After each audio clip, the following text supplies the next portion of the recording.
ซีนหมูจ้าซีนหมูจ้าหมูสดจ้าบริขาค่าตายเองพี่น้องมันตายเองมันตีกัน อันนี้สิไปส่งแล้วจ้าอันนี้คือถุงละร้อยจ้าพี่น้องขายเล่จ้าขายเล่อันนี้150ของน้องต้อมนะคะ แล้วก็ขอบคุณด้วยจ้าขอบคุณปุติซอยสื่อทั้งในหมู่ในบ้านน้ำนี่แหละพี่น้องเอ้ย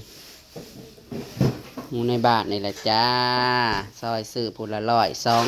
200แต่ถามว่าได้ทุนบ่ได้ขายเอาทุนค่ะพอได้ค่าอาหารคืนจักเล็กจักหน่อย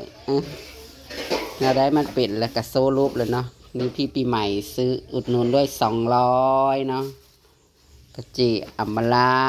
400สาวัน100เนาะก็จะได้ไปส่งเพิ่นแล้วก็หมู่ในบ้านคนละร้อย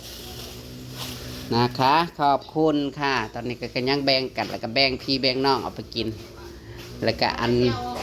อาออกวัดน้ำทำบุญน้ำสวัสดีอีกรอบพี่น้องเอ้ยคือไปหาส่งโมกันในบ้านนี่แหละแบ่งกันกินผู้ครัวซุ้มน้องซุ้มพี่อ้ายหมูกับประมาณ50 กิโลนี่แหละพี่น้องเอ้ยเพราะว่าแต่ขามันมีแต่เนื้อมันก็5 กิโลเลย10 โลเลยแต่ขาหลังมันก็นี่พญาคาน่ะออกวัดครัวชูกันกินพวกสร้างดอกว่าเฮ้ยเฮากะไปส่งหมูพี่น้องเอ้ยเป็นพ่อค้าไม่ค้าขายหมูมานี่เจ้า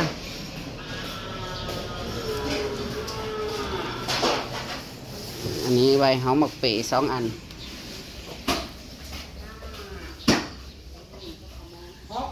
ออกมาฮะตัว2 ถุงในห้องบักเป๋เด้นี่จักไข่จักกู้สิได้ไปส่งในห้องต้อมไว้หันแล้วอีกต้อม150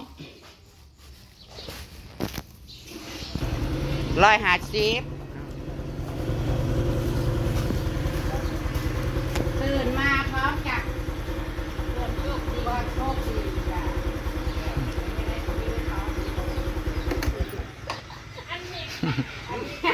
เอาเลยเนาะ10 บาทนี่อย่างเพิ่นนะเอามูมาใส่เอาก็ไม่ขาดกันเอานั่นบ่โอนได้เด้อ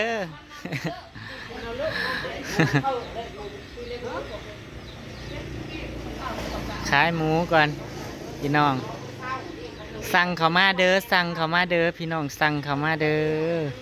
หมูยังหลายโลอยู่พี่น้องซอยนางแน่พี่น้องเอ๋ย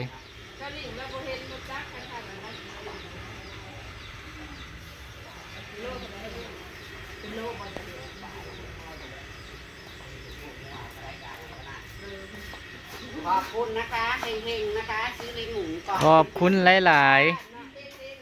ไปช่วงแล้วเอาคอยนะไปช่วงพูดแล้วช่วงนี้พูด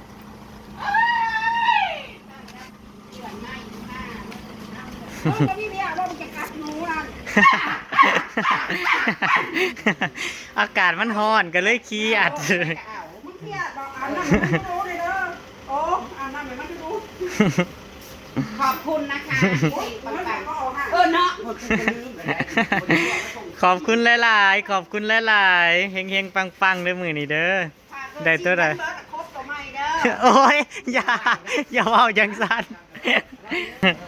ขอบใจไป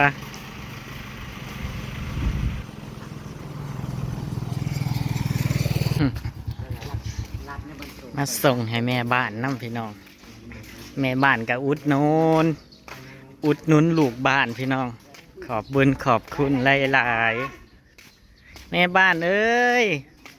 เขาให้เจ้าเลยรวยกว่าเก่าเด้อแม่ยาบ้านนี่อยู่ในเฮือนเอาก็หน่อยเดี๋ยวแล้วที่หมู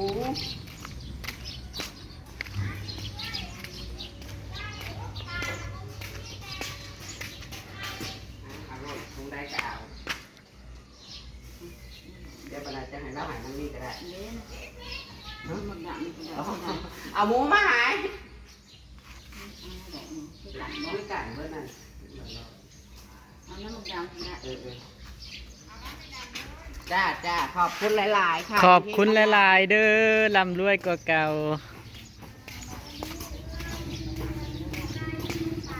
ไปส่งอยู่ทางอื่นต่อพี่น้อง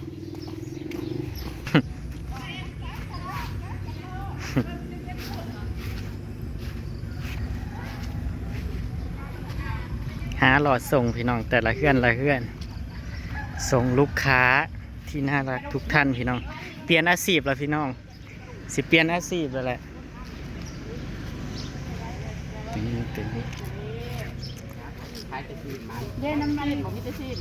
น้ำน่องจะนำไป กระดูกกระมี่ใด ต่อไว้ด้วย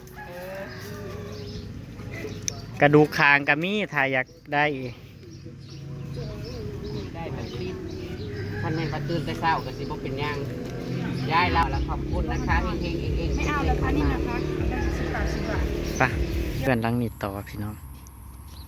นะครับมากล้วยเขาลายเลยอันนี้คือเน่าเบิดพี่น้อง มันเน่าเบิดพี่น้องเลยเนี่ยมันคือเน่า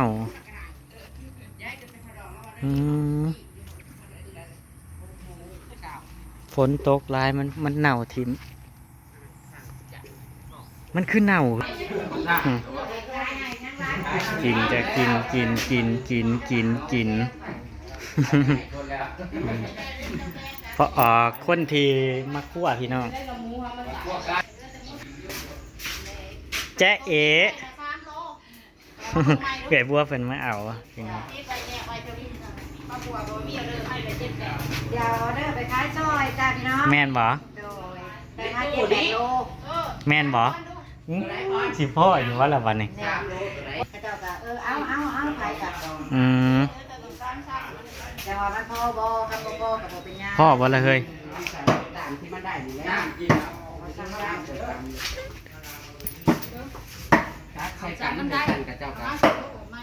เพราะว่านี้มันเป็น3 ชั้น เดี๋ยวว่าเขาเอาบัวเอาแยกไว้แล้วต่างหากแต่ว่าตัวนั้น เนตุโอ้ ตัวที่ แยกไว้แล้วเรื่องตัวไหนเลยบัวนะ ของไอ้บัวน่ะ โอ้ยที่จริงนะเนี่ยมึงสร้างเศร้านี่ไม่ถดองระหว่างเดี๋ยวนี้ไม่ใช่ห้องกีบอยู่มันตื่นช่วย6 โมงนั่นน่ะ เลขเด้อซื้อแล้ว ชื่อแล้วคอยก็ชื่อแล้ว มันสิหิว ว่าหายังเต็มอยู่ มันโค้งกันมันเจ็บมันปวด มันตื่นมันห้องในแห้งงูในแห้งก็ได้ใจเจ้าแห้งนอนอยู่หมองจริงเจ้ามัน กำลังเห็ดผูดพี่น้อง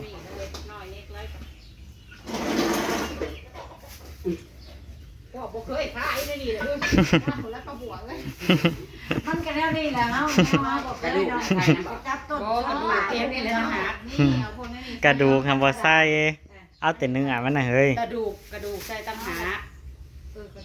เขาเจ้าซื้อตั้งหาก ระดูกน่ะคล้ายต่างหากก็บอก ว่าจะมีว่าอันกระดูกกลางไงได้ท้องให้ปล่อยซะนี่แล้วก็จันติดให้ปล่อยเขาจะไว้เมื่อยากใช้กระดูกขาเมื่อเท่านั้นบอก แกะและกระดูกเขาคล้ายจังใด มันมีดาวมาอีก กระดูกคางคล้ายจังใด อาจจะได้เมื่อต้มพะโล้นี่ ขายแล้วโลหะสิบขายแล้ว ซอยการน้องพี่น้อง ขอบใจทุกคนที่อุดหนุนเด้อ แสดงว่ามันบอกมวยเร็วซื้อรถเร็ว ยังไลฟ์ฮะ ซื้อรถซื้อรถ แม่ตะดองเลยได้ยินวันเช้านี่ เช้านี่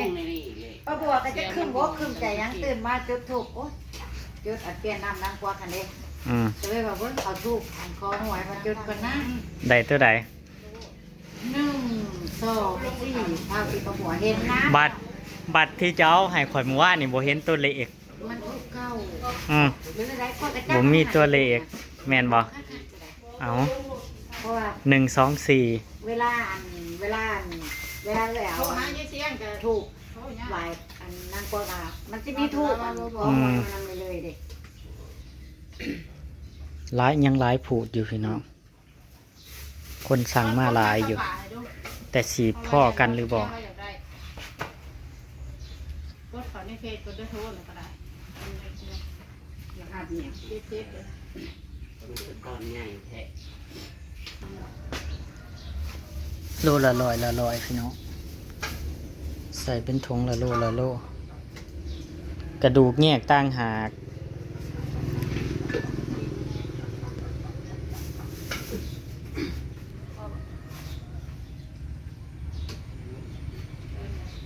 พญาพรได้หลายกว่าหมู่ มันเป็นพญาพรเมา อันเมื่อคืนเนี่ยผ่านมาค่อยน้อย มาอยู่น้ำไหน เอาอีกแล้ว ค่อยน้อยเลย ไปขอบใจหลายๆเด้อที่มาซอยมาอุดหนุนขอบใจหลายๆ จ้า โชคดีค่ะ ทุกคนนะจ้าเฮงๆกันเด้อ อั อั นนี้ก็สิไปส่งเจอมลากับสาวันอันนี้ของเจอมลาพี่น้องเอ้ยอันนี้ของสาวันกับอาร์ตี้แน่ของอีต้อมด้วยสะ